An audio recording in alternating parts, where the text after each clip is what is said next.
Lorsque nous pensons à trouver un partenaire, à tomber amoureux et à nous installer, nous pensons rarement à l'une des conséquences possibles du mariage, le divorce. Malheureusement, le divorce fait partie intégrante de certaines relations, mais la barrière entre le réalisme et l'alarmisme est fine. Même si le divorce est une réalité, cela ne veut pas dire qu'il doit vous arriver, même si vous ne pouvez pas empêcher la vie de se mettre en travers, et les barrières et obstacles inattendus de surgir. Vous pouvez vous assurer que votre relation est aussi solide que possible pour y résister. Et idéalement, cela commence bien avant le mariage. Bien que vous puissiez imaginer que tout le monde a ces grandes et importantes conversations sur la relation avant de se marier, vous seriez surpris de voir combien de problèmes sont balayés sous le tapis ou complètement ignorés. Poser les bonnes questions peut vous mettre sur la bonne voie pour la vie de couple et vous aider à éviter le divorce. Découvrez dans cette vidéo les 9 questions importantes à se poser avant de se marier. Question numéro 1. Voulez-vous avoir des enfants? L'un des défis les plus courants dans notre société concerne les femmes qui doivent faire face à la pression contradictoire de construire une carrière et une relation amoureuse tout en disposant de suffisamment de temps pour respecter leur horloge biologique pour avoir des enfants. Commencer à fonder une famille après l'âge de 36 ans peut être difficile pour les femmes. Il est très douloureux pour une femme d'être dans une relation pendant 5 ans ou plus et d'apprendre que son partenaire ne veut pas d'enfants. Contrairement aux hommes qui peuvent avoir des enfants à presque tous âges, les femmes doivent poser des questions sur les enfants dès le début de leur relation. Si vous voulez des enfants, ne restez pas dans une relation où l'autre partie n'est pas sûre de vouloir avoir des enfants.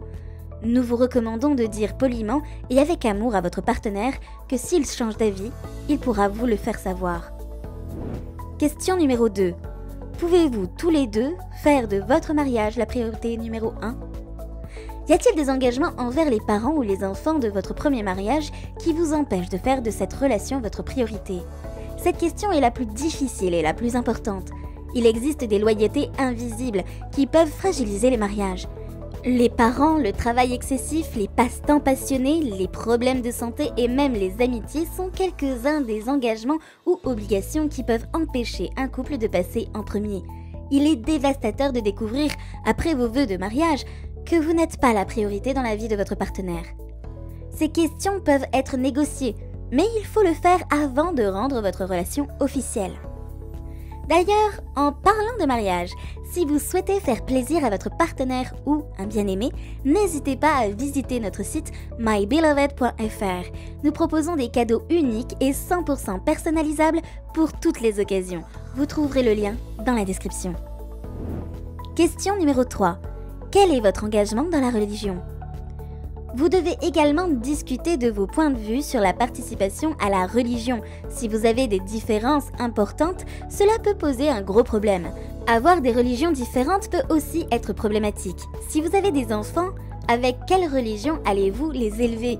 Voulez-vous rester à la maison pour élever les enfants et être un partenaire domestique à plein temps ou voulez-vous que les deux travaillent? Si vous venez d'une culture qui attend de la mère qu'elle reste à la maison avec les enfants et que votre partenaire ne le fait pas, cela pourrait être un gros conflit. Si les deux partenaires se sentent à l'aise avec le fait de travailler à temps plein, cela pourrait être parfait. Il est important de parler de vos rôles financiers et domestiques avant de vous engager dans le mariage. Question numéro 4. Quelle est votre attitude vis-à-vis de la consommation d'alcool et de drogue? Une autre question importante que vous devez aborder avant de vous retirer de la circulation concerne l'attitude de votre partenaire vis-à-vis de l'alcool et ou des drogues. Il est essentiel d'avoir des discussions franches sur la consommation de drogue et d'alcool. Ne pensez pas que vous changerez l'attitude de votre partenaire à l'égard des drogues et de l'alcool en raison de votre amour mutuel. La consommation d'alcool et de drogue est un énorme problème qui peut conduire à la solitude, à la déconnexion et au divorce. Question numéro 5. Votre philosophie de la gestion de l'argent correspond-elle à celle de votre partenaire? Il est important de discuter des objectifs financiers avant de s'engager dans le mariage. Les disputes à propos de l'argent sont une cause fréquente de divorce. Avez-vous des dettes? Est-il important que vous ayez un plan pour la retraite? Payez-vous vos factures à temps?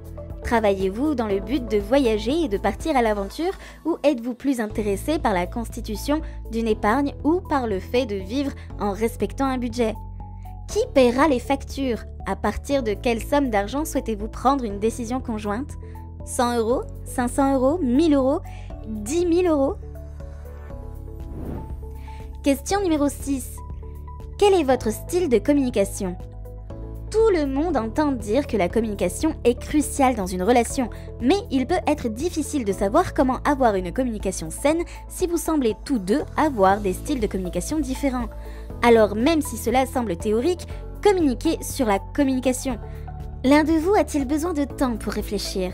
L'un d'entre vous parle-t-il d'une manière impulsive et le regrette-t-il ensuite? L'un d'entre vous communique-t-il mieux par écrit? Débloquez le problème de communication et tout le reste devient plus facile. Question numéro 7. Comment gérer la belle famille? Lorsqu'on essaie de créer une nouvelle famille, il est nécessaire de fixer des limites concernant la belle famille. Beaucoup de gens sont encore attachés à leur famille d'origine, d'une manière telle qu'ils ont l'impression d'être encore un petit enfant qui essaye de faire plaisir à sa famille. Bien qu'il soit attachant d'être proche de sa famille, cela peut poser des problèmes plus tard, surtout si vous et la famille de votre partenaire ne voyez pas les choses du même œil. La question la plus importante est la suivante. Si nous sommes mariés, comment prévois-tu de donner la priorité à notre relation? Si votre parent veut quelque chose et que je veux autre chose, comment allez-vous aborder la question? Quelles sont tes valeurs en ce qui concerne la priorité accordée à notre nouvelle famille en tant que couple marié? Combien de temps pensez-vous que nous passerons avec votre famille? Sont quelques-unes des questions à se poser.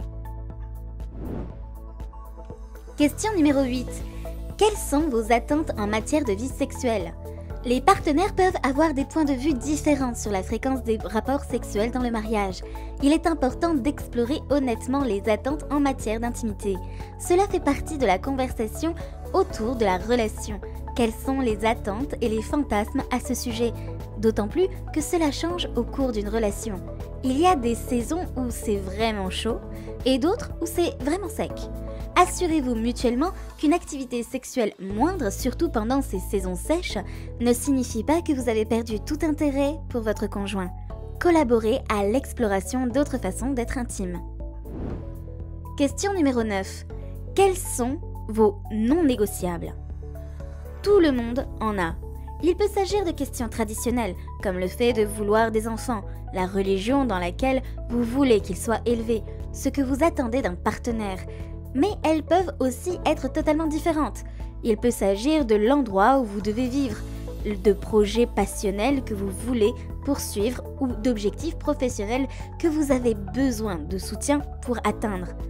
En connaissant ces points non négociables, vous aurez une bonne idée du paysage de votre avenir et saurez s'il vous convient à tous les deux. Si vos non négociables s'accordent, votre mariage a de bien meilleures chances de survie. Pour conclure, l'amour et la relation passionnée sont des valeurs importantes dans le mariage moderne. Mais si vous n'êtes pas ouvert et honnête sur ces questions, votre mariage n'aura que des fondations fragiles. S'asseoir et parler honnêtement de vos attentes ne semble pas être une démarche passionnante. Cependant, il s'agit d'une conversation importante qui doit avoir lieu si vous voulez éviter de mauvaises surprises. Ne pensez pas que vous pouvez changer votre partenaire si vous n'êtes pas en mesure de négocier des différences importantes. Sachez que ce sont ces problèmes qui apparaîtront inévitablement dans votre relation et qui finiront par causer du stress et des crises.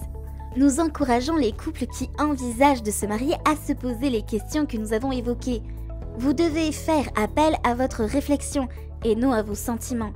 Et vous renseigner sur vos valeurs et objectifs de vie divergents pour vous éviter une vie de discorde et de déception qui pourrait être évitée.